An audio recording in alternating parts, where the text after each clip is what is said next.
Halo teman-teman, kembali lagi di JTech ID, channel rakit PC paling keren sedunia, se-Indonesia aja deh. Oke, bersama saya Angga Wiguna Saputra dan selamat datang untuk kalian yang baru bergabung di channel JTech ID. Dan terima kasih untuk kalian yang telah mensupport atau telah mendukung channel JTech ID supaya semakin berkembang sampai sejauh ini. Jadi jangan ragu, langsung saja tekan tombol subscribe-nya untuk kalian yang belum tekan tombol subscribe. Di video kali ini saya merakit lagi sebuah PC yang mana rakitan ini mungkin masih dibilang kere-hore dan kita akan coba memaksakan bermain gaming gitu kan, gaming yang berat gitu. Tapi sebetulnya peruntukannya bukan buat gaming yang berat. Jadi ini adalah rakitan PC yang nanti kedepannya digunakan oleh usernya itu untuk bermain seperti Valorant, GTA 5. Nah, budgetnya minim, speknya seperti apa, langsung aja kita bahas untuk PC-nya. Tapi sebelum kita bahas PC-nya, kayaknya lebih enak kita nyalain dulu untuk PC yang kere-hore keren kali ini.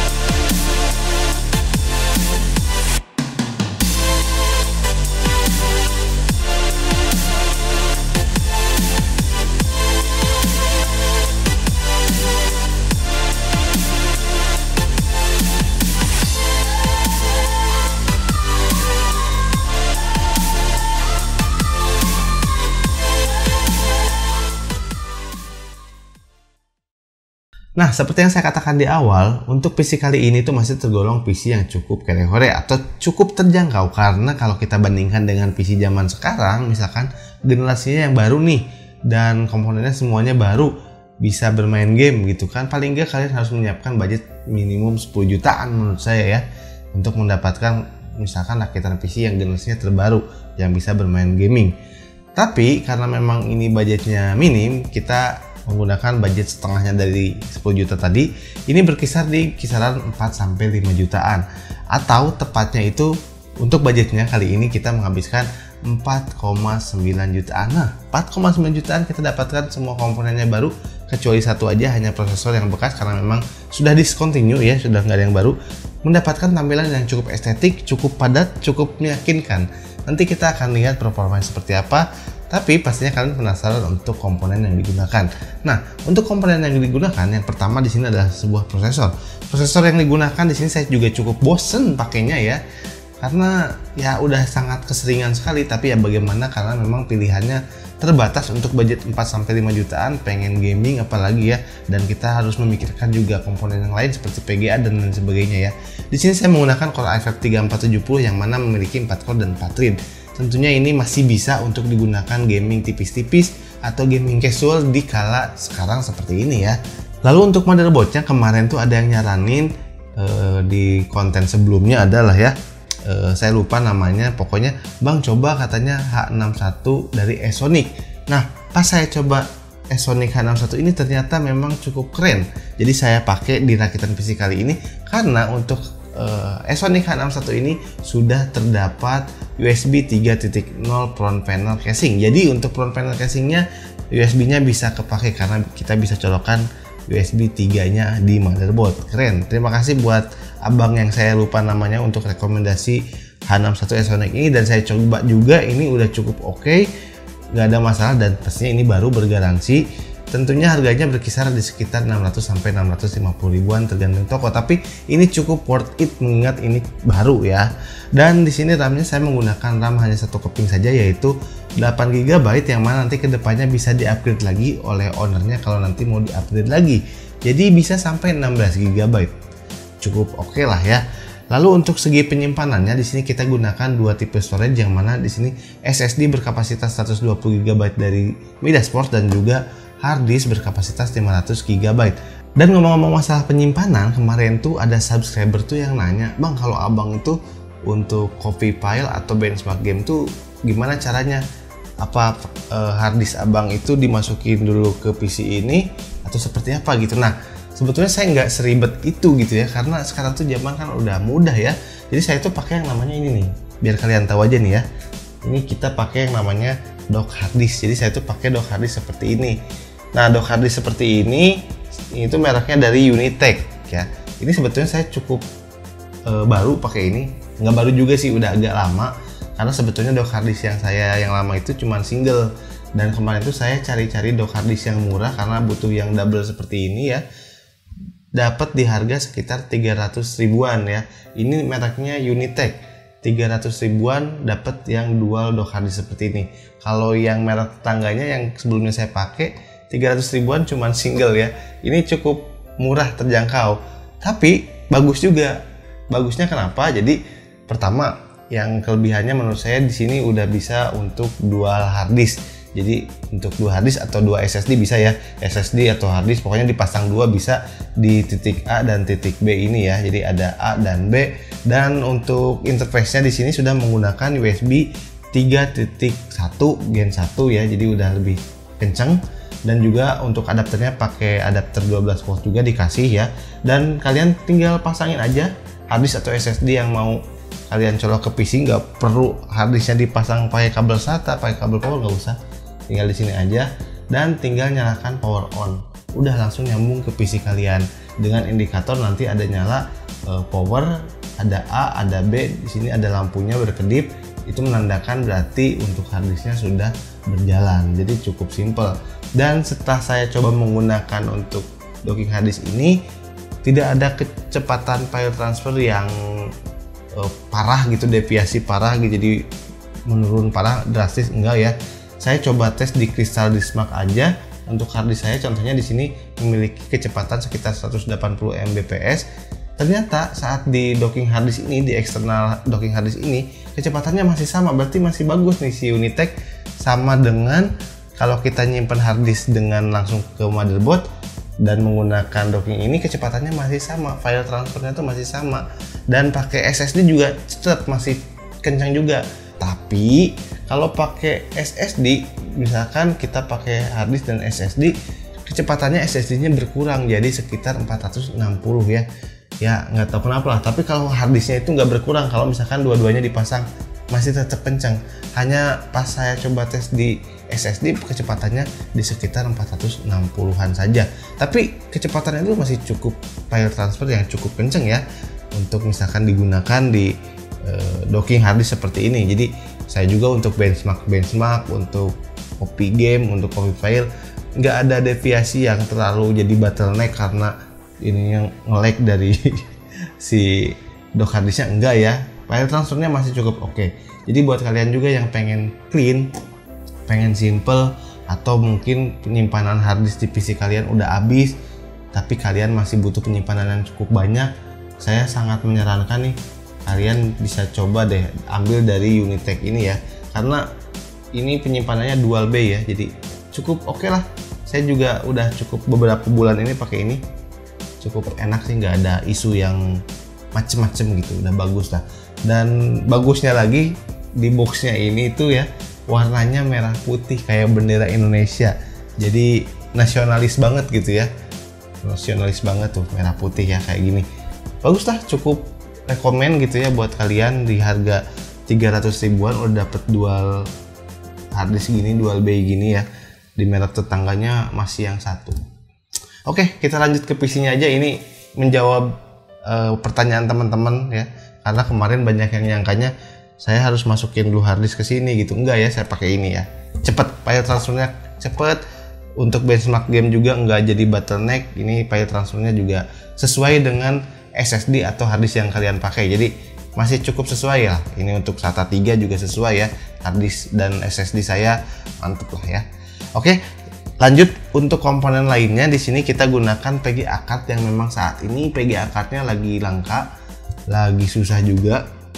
Dan waktu itu tuh saya beli GT 1030, dan untuk kalian yang beli GT 1030 kalian harus hati-hati karena memang beredar sekarang banyak sekali yang GDDR4. Di sini saya dengan susah payah mencari yang GDDR5 walau bentuknya low profile. Di sini saya dapatkan dari Asus GT 1030, di sini tanpa fan sama sekali ya, tanpa fan sama sekali, hanya sebuah heatsink saja. Tapi nggak apa-apa, nanti kita tes untuk suhunya sendiri seperti apa ya. Dan untuk power supply-nya di sini kita gunakan power supply yang cukup untuk memenuhi kebutuhan kita kali ini, yaitu dari first player Brexir 450 watt. Nanti juga kalau kalian mau upgrade PGA-nya ke GTX 750 atau misalkan GTX 1050 Ti itu masih bisa digunakan ya untuk power supply ini. Dan casingnya kali ini kita pakai casing yang kembarannya dari Armageddon, yaitu adalah Nucleor C300 ya, atau Faro Nucleor C300, dimana di sini memiliki OEM yang sama dengan Armageddon. Dan menurut saya sih ini cukup ganteng, tapi memang perlu kalian perhatikan ada konsekuensi yang perlu diambil, yaitu adalah airflow yang nggak terlalu bagus. Tapi dengan airflow yang nggak terlalu bagus ini, karena kita speknya juga nggak terlalu yang high gain, ini masih cukup bisa ditolerir. Dan nanti kita lihat aja untuk suhunya seperti apa saat di benchmark nanti. Dan di sini saya tambahkan juga 7 fan, yang mana di sini juga biar menjadi tambah estetik dan tambah ganteng, 7 fan yang berwarna kuning atau orange ya. Ini kuning atau keorenan lah, bebas, mungkin di layar kalian kelihatannya oranye atau kuning, bebas kalian mau manggil apa aja. Tapi ini di paket penjualannya itu warnanya kuning sebetulnya, kuning 7 ya, dari Magix Andromeda. Dan untuk konfigurasinya sendiri di sini dipasangkan depan 3, di belakang 1, di atas 1, dan di bawah 2. Ini yang menghembuskan anginnya ke atas. Jadi sekalian membantu untuk si pendinginan VGA card-nya. Jadi nanti kita lihat juga apakah betul-betul membantu untuk mendinginkan VGA card, kita lihat. Oh, satu lagi untuk CPU coolernya. Untuk CPU coolernya di sini menambah pemanis juga ya. Menambah pemanis juga kita ambil dari Olsay yang RGB. Jadi kalau misalkan mau warna kuning lagi agak susah nyarinya, jadi ya udahlah yang RGB aja, sekalian menghidupkan untuk suasana si tema hitam kuning kali ini. Dan mungkin itu saja untuk komponennya, gak perlu berlama-lama, mari langsung aja kita lihat untuk benchmark dari PC kita kali ini. Apakah bisa bermain game untuk memaksakan game di 2021 atau ternyata masih bisa cukup worth it ya. Mari kita langsung aja lihat untuk benchmarknya.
Oke, ternyata cukup oke juga ya, gokil juga lah ini GT 1030 GDDR5 ya. Walau kalau kalian maksain di game berat ya, ini nggak cocok lah ya.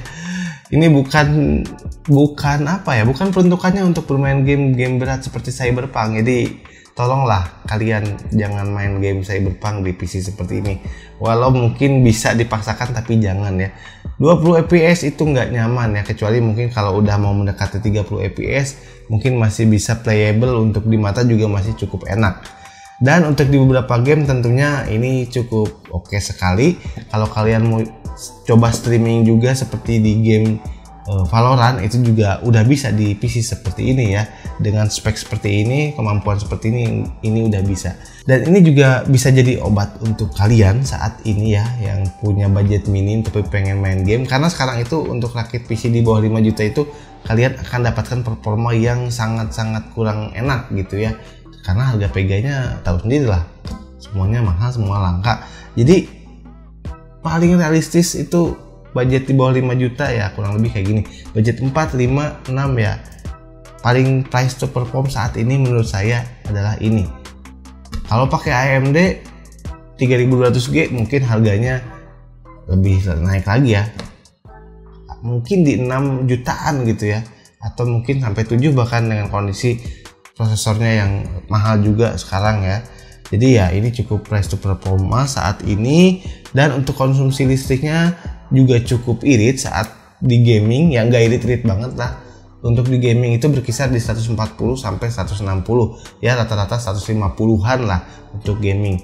Nggak terlalu dibilang boros, nggak irit banget, nggak, tapi ya bisa dikategorikan cukup oke gitu ya. Kalau irit banget mungkin 100 aja gitu. Kalau 160 ya masih standar lah untuk PC dengan spek seperti ini. Dan ternyata suhunya juga tadi kita sudah sama-sama lihat untuk GT 1030 Asus ini, dan dibantu oleh fan dari bawah ini ternyata menghasilkan suhu yang masih cukup bisa ditolerir, yaitu di kisaran 60 maksimal tuh udah oke banget lah untuk VGA ini gitu ya. Kadang juga di bawahnya juga ya untuk beberapa game gitu. Padahal untuk casing ini airflow-nya nggak terlalu bagus. Jadi ya masih bisa cukup worth it lah casing ini dengan spek seperti ini ya. Masih bisa, dan tampilannya juga tentunya enak. Jadi mungkin itu aja video GTEK ID kali ini. Silahkan tuliskan pendapat kalian di kolom komentar, dan jangan lupa like video ini dan juga subscribe channel GTEK ID. Share video ini ke teman-teman kalian. Bersama saya Angga Wigung Saputra, dan sampai ketemu di video selanjutnya. Salam GTEK ID. See you.